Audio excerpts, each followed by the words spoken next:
Welcome to Fix It Home Improvement, covering projects that every homeowner should know and great products for home and garden.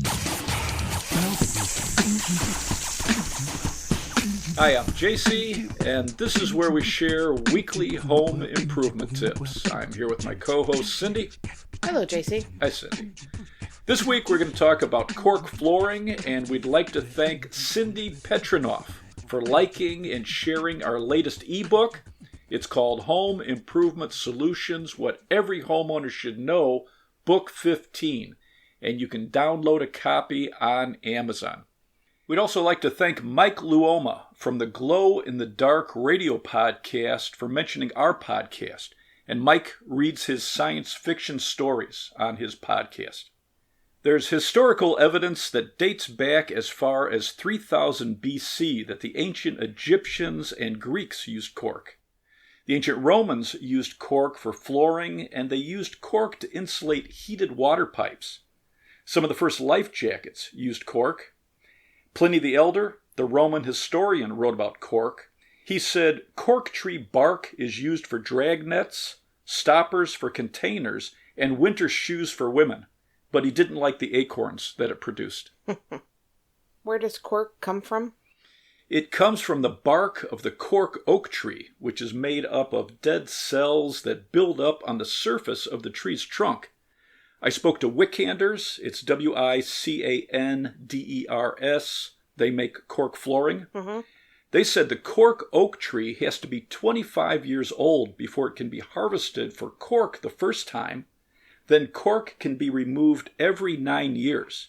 And they don't cut down the tree to get the cork. They use hand tools to cut away the bark without cutting into the living part of the trunk, so the trees aren't damaged, and the trees can live over 200 years. Wow, that's cool. Yeah, amazing.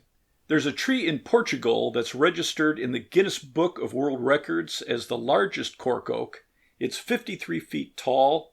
The trunk is 13 feet in diameter, and it's over 230 years old. Wow. Yeah. I spoke to Cali Flooring. It's C-A-L-I.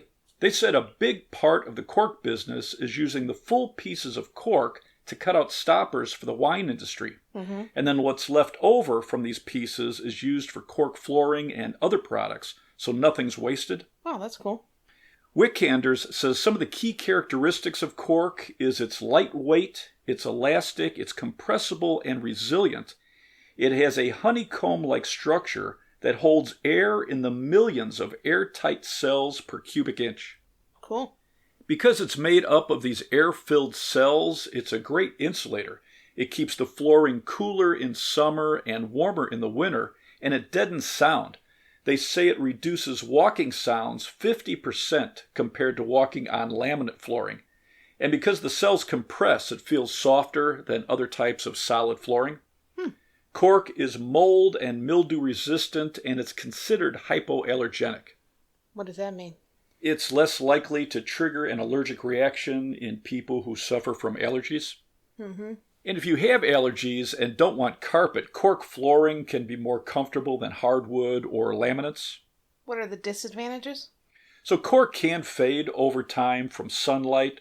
Cork expands and contracts with humidity levels, so you need to control the humidity level and the temperature in your home once you put it down. Cork can also be damaged by sharp objects or pets' claws, and with heavy furniture, it can leave indentations, so you're going to have to put some type of furniture pads under the legs of tables and chairs. All right. Does cork flooring come in tiles or planks? You can get solid cork tiles. They need to be glued down, and a couple of the cork tiles I saw needed to be sealed with polyurethane, so it's quite a bit of work. For most homeowners, floating floor cork planks with interlocking edges are the most popular, and you would install it just like an engineered wood or a laminate floating floor. When you're comparing cork planks, check if it's recommended for on-grade, above, or below grade. On-grade is ground level. Above grade is the first floor or second floor, and below grade is the basement. For some cork planks, a plastic sheet moisture barrier is required for on or below grade over concrete. Mm-hmm. And one installation instruction guide I looked at recommended 2 layers of a 6mm polyurethane film laid crosswise to protect the planks if it's being installed below grade. All right, cool. When you're comparing cork planks, there's a few different styles. A common design would have a cork pad on the bottom of an HDF core.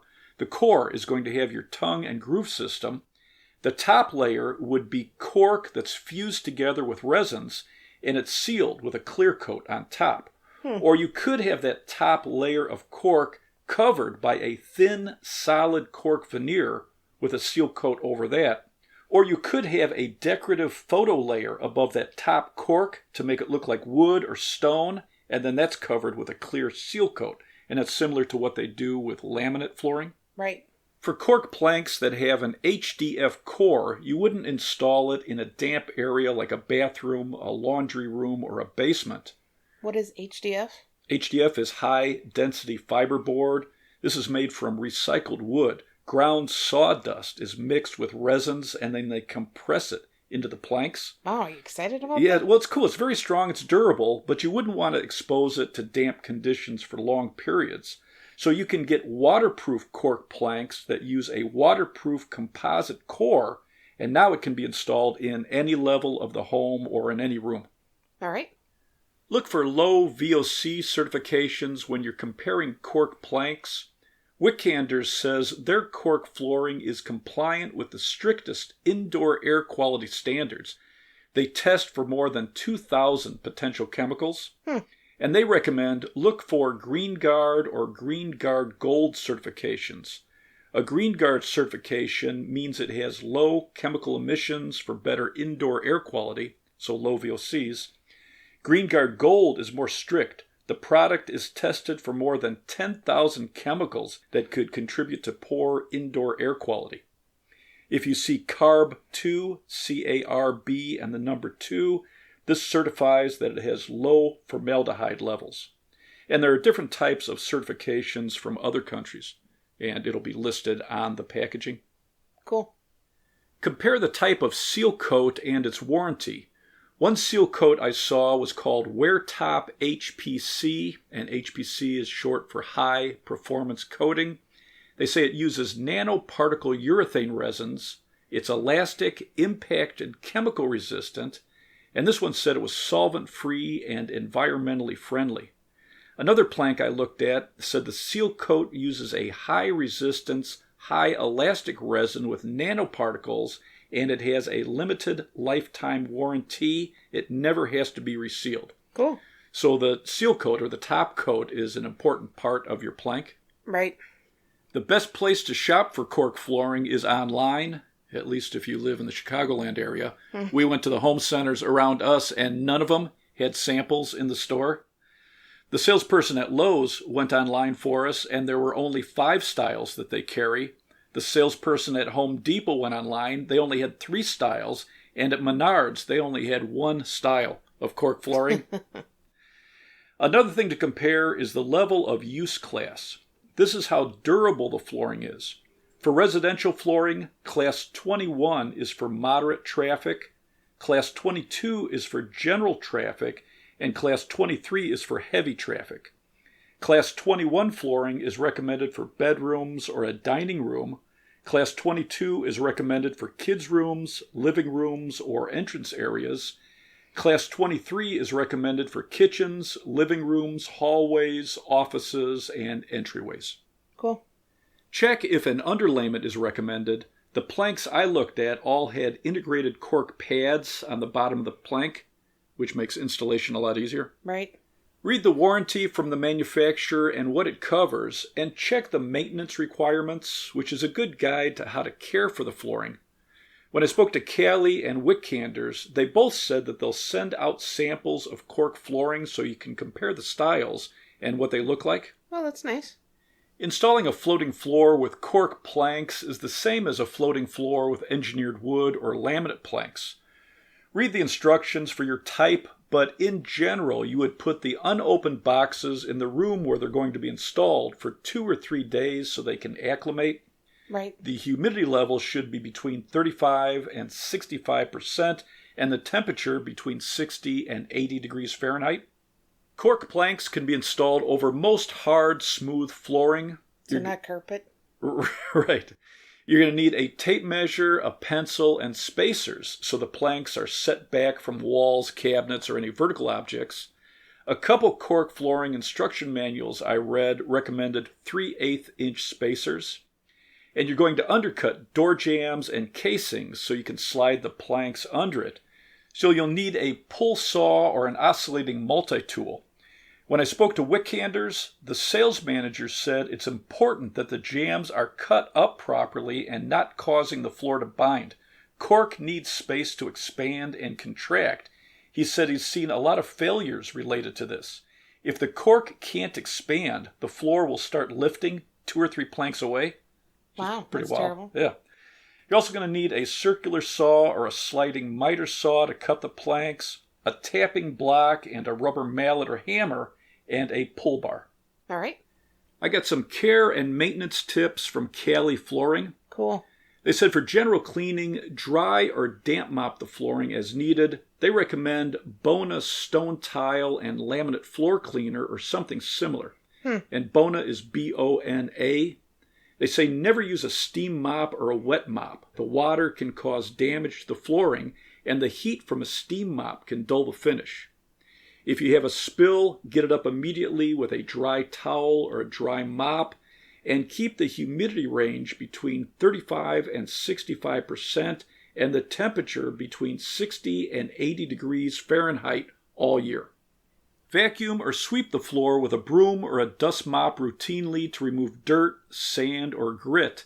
A grain of sand has dozens of sharp edges, and it can create scratches if it's tracked across the floor.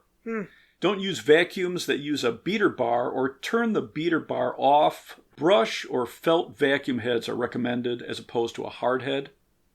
Keep your pet nails trimmed to avoid excessive scratching or gouging. To prevent dents and scratches, avoid walking on the floor with cleats, sports shoes, or high heels. They say high heels concentrate pressure in such a small area it can dent the floor.